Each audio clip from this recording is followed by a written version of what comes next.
we're going to talk a little bit about evolution. So do you guys know what the word vestigial means? How the hell do I go outside? So this is the most neat thing I've ever posted, but seriously, I spend all my free time on the internet watching YouTube and playing video games. I don't have any friends that I see in person anymore, and the ones that I have online I stopped talking 2 months ago. I want to meet new people. I keep hearing that the first step is to go out and actually do stuff, but what does that even mean? What even is there to do on my own? Every time I think of going to the beach or the library or the local state park on my own, I cringe because I see myself just awkwardly standing around, not really knowing what to do. I have all these ideas for stuff that I think would be fun to do with friends, but I don't have any friends. And I don't like looking awkward around other people, so I don't want to do them by myself. I feel almost trapped inside my room because of this, even though there's nothing physically preventing me from getting out. And it's really frustrating living life like this on a day-by-day basis. I put a lot of thought into getting a hobby or joining a sport or something, but I've always had a hard time finding something that interests me that isn't on a computer. I also don't want to go into a hobby with the majority of my intentions being to meet people, because then I'll put too much expectation on myself to make friends, and as I've learned the hard way multiple times over, that never goes well. Long story short, I'm at a loss here, not really sure what to do with myself. So how do I make this happen? So this is a fantastic post, and I love how self-aware people are becoming about their challenges, okay? So let's start by sort of summarizing, what this person is kind of doing. So they've struggled, they spend a lot of time on the internet, and they literally don't know how to go outside. They don't know what the first step to going outside is, and as they put it, doing stuff. So I think there are also a couple of other things that I want to highlight. I keep hearing that the first step is to actually go out and actually do stuff. Every time I think about going to the beach, I cringe because I see myself awkwardly standing around. I don't like looking awkward around other people, so I don't want to do them by myself. I feel almost trapped, but there's nothing preventing me. It's really, really frustrating, right? And then they've also understood about what it's like to go out with expectations of making friends, and so that doesn't seem to work. So we're going to talk a little bit about evolution. So do you guys know what the word vestigial means? Anyone know? So a vestigial limb is something that is no longer necessary, okay? So in evolution, we evolve things. So for example, snakes actually have I think most snakes actually have legs. So they have these tiny little legs, which are, I think, primarily used for essentially mating. But they have these tiny little legs, which are tiny and small. So some people have said that for human beings, the appendix is a vestigial organ. And so the running theory that I like about what the appendix is for is that the appendix is a storage of bacteria. So it's basically if you look at your intestine is like a loop, right? And it has this little pocket off to the side, let's say, there's just a pocket over here that just stores a bunch of bacteria. And why is that important? Or why did that used to be important? So as human beings, when we used to get diarrheal illnesses, our gut would get infected with some kind of bacteria, and we'd flush that bacteria out, and we'd flush all the bacteria out of our system. And so then our GI tract would no longer have much good bacteria. So as we would get healthy again, if we weren't careful, we would populate our GI tract with the wrong kinds of bacteria after an illness. We flushed out all the good bacteria along with all the bad bacteria. It's like we're resetting our GI tract. So we need a place for the good bacteria to survive so that it can repopulate our intestine. And that's what some people hypothesize the appendix to be, which is why the appendix gets infected so much and inflamed so much. So we have appendicitis. People get appendicitis. It's quite common. And what happens is the appendix gets inflamed, and it usually has to be surgically removed. And then doctors were like, okay, this thing is clearly it needs to come out. And then they started removing appendices, and then, the appendix. Appendixes, maybe. And then what they sort of discovered is that people seem to be doing fine without it. So it doesn't seem like the appendix actually causes, losing your appendix doesn't seem to cause any problems. So that's an example of a vestigial organ. Maybe the appendix does do something and I just don't really know about it. I'm not a GI specialist. So a lot of times evolution will sort of have vestigial parts that no longer really serve a function. And I think what's happening right now in society is that going outside is something that used to be so basic and is now actually like not really necessary. I know it sounds kind of weird, but going outside to a certain degree has started to become vestigial. So if we think about, like, we live in a world where there's grocery delivery, where there's like Amazon like 2-hour delivery, where there's like DoorDash and Uber Eats, and there's food delivery. You can socialize on Discord, you can hang out on Twitch, you can work online, you can, so you can have a job online, especially during the pandemic. You can have a community online, you can play video games. By the way, you don't need to go to Toys R Us or Best Buy to buy the video game anymore, because you have the internet and you just purchase it on Steam or some other platform and you just download it. So like, we have a life now where going outside has started to become vestigial. And so this is what happens, is like, when we have a life that's changing and what we need to survive and function changes, there's also a lot of judgment with those changes, right? So you see, like, are these articles, like I see these articles where, like, essentially the boomer generation is like, oh, kids nowadays don't know how to change a tire. And it's like, yeah, that's because, first of all, we don't need to go anywhere. Everything comes to us. And secondly, like, the prevalence of like Uber and Lyft makes it so that it's actually cheaper for me to like Uber and Lyft around as opposed to owning a car, right? So like, we live in a world now where I don't need to own a car. And if I don't need to own a car, I'm never going to learn how to change a tire. But there's this societal expectation that being able to change a tire makes you like a functional human being. And so then what happens is, like, the boomers are like, oh, kids nowadays, they don't know how to change tires. They don't know how to like build furniture with their hands and all manner of other skills. Like, they don't know, like, it's like, I'm sure 150 years ago when people started like buying yogurt in grocery stores, there was a group of people that were like, these noobs don't even churn their own butter anymore. It's like, what the hell? Like, these slackers, these kids nowadays, they don't know how to churn their own butter. And it's like, yeah, they don't, like, no one knows how to churn butter now. Like, when did we stop knowing how to churn butter? When it became useless. Like, you don't need to churn butter anymore. You don't need to change a tire. And now we get to a devastating part of our society, which is that you actually don't need to go outside.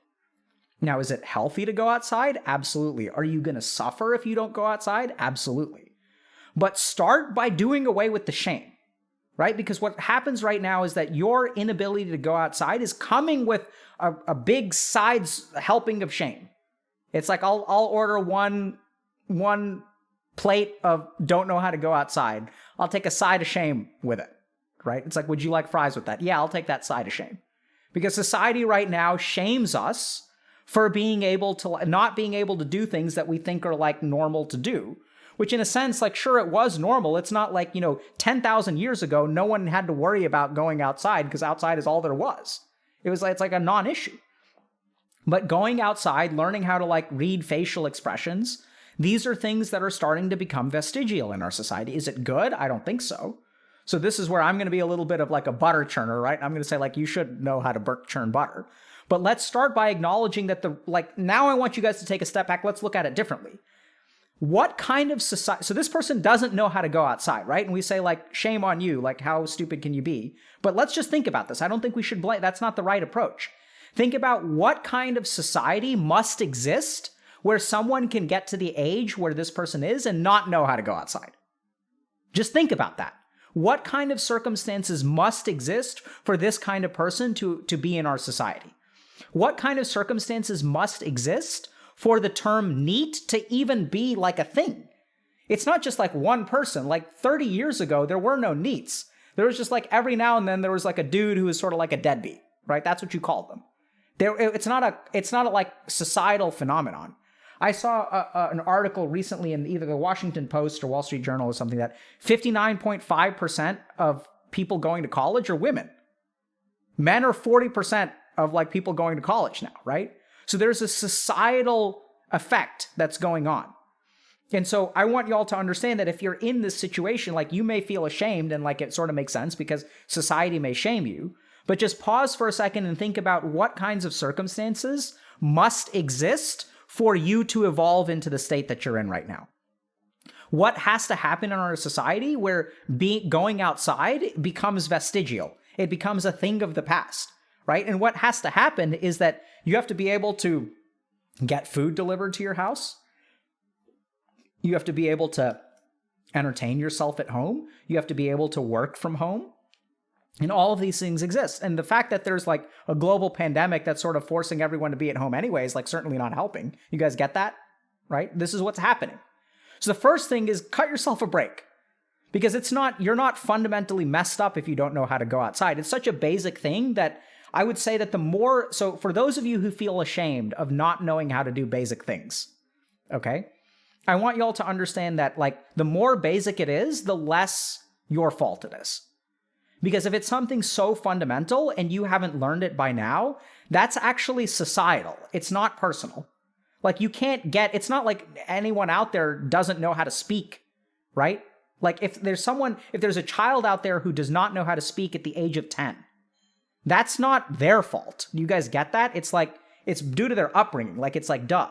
But when it comes to some of these basic things like going outside, we don't treat it that way. We treat it with shame. Right? We're like, oh, what's wrong with kids nowadays? Like, why are you so stupid? You don't even know how to go outside. No, it's the other way around. The more basic it is, the less likely it is to be your responsibility, because no one basically taught you how to go outside, or you didn't need to. You never needed to learn, which is why you don't know how to do it. And that's the whole point behind evolution, is evolution teaches you what you need to learn. And there are people who will now, I mean, we've had people who've been like agoraphobic for, decades. But this isn't agoraphobia, it's now generational, it's now societal. So that's the first thing, it's vestigial. So the second thing is like, okay, what do you do about it, right? And so this is what I'd say, if you're having trouble going outside, don't overcomplicate it with like all of these different goals at the same time. Finding hobbies, making friends, things like that. I'd say the first thing that you should do is literally go outside. So I don't know where you live or what your environment is like, but I'd grab a book or grab a Kindle or grab your phone, right? And I do it in that order. So I'd try to like get something that's not technological. And I'd like go to a park, like literally leave your house, like shower, wear some clean clothes, and like literally just go for a walk, like grab your book or grab a book bag, go to a library or something, like go to some public space where it's socially acceptable for you to be alone. And so just sit on a park bench and just read. If it's a park, like make sure it's not a park where there are just kids, right? So that can sometimes be creepy and get you into trouble. But like go to a public space where it's like acceptable to be a lone adult and just hang out by yourself. Okay? I'm serious. It's unfortunate the world we live in, right? It's also like, I also hear stories about people who are like the wrong skin color, like hanging out in a neighborhood where people don't believe they belong and like cops get called and stuff like that. So go to like a place where it's like socially acceptable for you to be by yourself and be like an adult. And just because this person's already saying I'm socially awkward, so let's just acknowledge the world for what it is. Let's not go down the tangent. Let's accept it for what it is and figure out how the hell to get outside. So I'd say grab something to do, or you can even grab like a journal or something. Like grab a notebook if you want to try some journaling, and then like go to a public place and hang out there for half an hour, 45 minutes, and just do whatever activity you brought. Breathe in the fresh air, start to appreciate it, maybe go for a walk around your neighborhood, or like if there's some body of water, like walk along the river, or like go to like a national park or like a public park and go for a stroll with your headphones in and listen to some music or listen to an audiobook. That's literally where it starts. Don't even worry about interaction with anyone else. So start by literally going outside. And so you want something to do, because if you feel socially awkward, you need to have something at the very beginning to alleviate that social awkwardness and do something that you know is socially acceptable. Bonus points if you can actually get lost in the book. So like people are asking about Dune. Like if you guys haven't read Dune, go grab Dune. Order it off of Amazon. It'll come to you in a box, so you don't have to go to a bookstore. Or if you want to go like, if you want to go ham, you can go to a bookstore and purchase a book. You can say, hey, I'm looking for a good book to read, right? And that's like second step. So start by literally going outside and either going for a walk or sitting at a park bench and doing some reading or something like that, and then come home. So do that ideally 2 to 3 times a week. And when you're ready, like bump it up a notch. So then like go to a bookstore and ask someone, hey, I'm looking for something to read, because now you've been reading Dune, right? So you're halfway through Dune, you walk into a bookstore and you interact with another human being. Okay? And then you're like, hey, I'm looking for a good book to read. Halfway through Dune, I really love it. Do you have any recommendations? And here's the cool thing. When you go into a store like that and you ask a question like that, the person who works there like absolutely loves it. People who work in bookstores are usually there for a reason. They're possibly overworked and underpaid, just like everyone else in society. But the reason that they do it is because they love books. They love recommending books. They like reading books. Most people, right? I don't know about Dune 2, just personally, but and so like that's what they're there for. Like other human beings, like it's gonna be like a fun part of their day. I can like 99% guarantee you that they'll enjoy it if you come in and you ask for a recommendation, and then you kind of like just interact with another human being. Don't even worry about making friends or things like that. And then the third step is like if you form a relationship with that person, so you like read the book, then you circle back and then you say like, hey, I really enjoy the book. Thank you for making the recommendation. I'm interested in exploring more good books. Or do you know if there are anything like book clubs around here that I can get involved in? So you just ask like this person at the bookstore. You have a little bit of a relationship. You ask for what their name is. You don't show up every day because that's creepy. So like you actually read the book and then you increase the interaction. And then when you go to the book club, it's about reading, right? It's not even about the social interaction. It's about reading. So I like Dune. I like Dune 2. Like, what are these people reading next? You do the activity at hand. So for people who are concerned about social interaction, here's the main thing I'd say. You focus on the activity, the hobby first, and the social interaction second. Recognize that people aren't there to make friends, and if you don't make friends, like that's not a big deal. You're there to read books. Okay? And so you focus on the activity at hand and you try to enjoy that activity at hand. And this is where the person who made the post sort of pointed out that the more I get caught up about making friends, like the more awkward I become, the more expectations there are, the harder it is. It's very insightful. That's why you don't worry about making friends. Friendship is going to be an organic like happening that once you hang out with people on a regular basis, you will start to make friends. So making friends usually requires a couple of different things. Okay. So here are like Dr. K's rules for making friends. Number one is it requires repeated, unplanned interactions, okay? So you have to just run across the same people over and over and over again. That's why it's like easier to make friends in school because I show up in class and you show up in class and I see you. It's not like we're both there for class. The second thing is not actually common interests. So that's not bizarrely an important part of friendship, in my opinion. The next thing is common cause. So you have to have like a shared goal that you can sort of unite around. So in a class, for example, it's like the person sitting next to you sit in a particular seat. We're creatures of habit. Next to you, the same person sits there every day. You see this person like every day in class and you're like, hey, my name is so-and-so. What's your name? Okay, cool. And then like one day you miss class. And then you're like, hey man, do you have like notes from yesterday? And the dude is like, sure. And then you get the notes and then y'all are like, you're good. Then when a test is coming up, it's like, hey dude, thanks for the notes. I really appreciate it. You want to like get together or study for the test? And the person is like, sure. Or they'll say no. And it's like, no big deal because it's not about making friends. It's about studying for the test. And if you do that enough times and you sort of show up in places and you focus on the activity, the friendship will come naturally. Right? And so, yeah, this is when people say skip class on purpose. Case in point. Right? So this is where a society is, now we have a society where like you can afford to skip class. I went to medical school and all of our lectures were taped or recorded, not taped, because that's, back in the 60s. Our lectures were recorded and uploaded, and you could watch them at home if you wanted to. So I had some students I had one student who lived in a different state and would commute 4 hours to come to school, like during required things. And then he was like in his different state and just like watching videos, right? So there are people who don't go to class. So now we wonder like, oh, why don't people have social skills? It's because we don't need them anymore. You guys get that? So do away with the shame. Cut yourself a little bit of slack. Recognize that, first of all, if you don't know how to go outside, like that's not a you problem. It's like a you plus society problem, right? Do you have a hand in that? Could you have been a little bit more social when you were 14? Sure. Could you have been a little bit more social when you were 17? Sure. So you do have some agency in that, but it's not like you're just a reject human being. It's just society hasn't needed you to go outside, so you didn't really learn. And then start by like literally going outside, having some solo acceptable activity and going to a neutral place where it's not awkward for you to be there and just do your thing.